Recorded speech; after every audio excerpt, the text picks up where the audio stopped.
భార్యకు నెలలు నిండలేదు, ఇంకా డెలివరీనే కాలేదు, కానీ మాకు కవల పిల్లలు పుట్టారంటూ వాళ్లకు ఏదో సమస్య ఉంది అంటూ సోషల్ మీడియాలో వార్తలు రాస్తున్నారు. ఈ వార్తలపై కఠినంగా స్పందించారు మానస్ గారు. మానస్ నాగులపల్లి గారి కోసం ప్రత్యేక పరిశ్రమ అవసరం లేదు. బిగ్ బాస్ వంటి రియాలిటీ షోకి వచ్చి చాలా రోజుల పాటు హౌస్ లో ఉంటూ తనదైన శైలిలో సక్సెస్ అందుకొని బయటికి రాగానే వరుస ఆఫర్స్ ని అందుకున్నారు.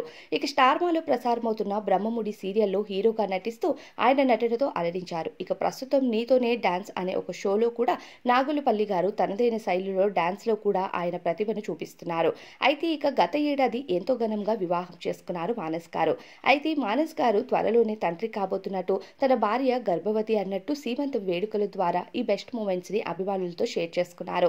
ఆ ఫొటోస్ కూడా చాలా బాగా వైరల్ అయ్యాయి. అయితే ప్రస్తుతం నెలలు నిండక ముందే మానస్ గారికి పిల్లలు పుట్టారంటూ, అది కూడా కవల పిల్లలు. వారికి ఏదో సమస్య ఉండటం వల్ల కుటుంబ సభ్యులు బాధపడుతున్నారంటూ ఎన్నో వార్తలు రాయటంతో ప్రస్తుతం ఈ వార్తలపైన స్పందించారు మానస్ గారు. ఇలాంటి పిచ్చి రాతలు రాయొద్దు అంటూ గట్టిగా వార్నింగ్ ఇచ్చారు ట్రోలర్స్ కి.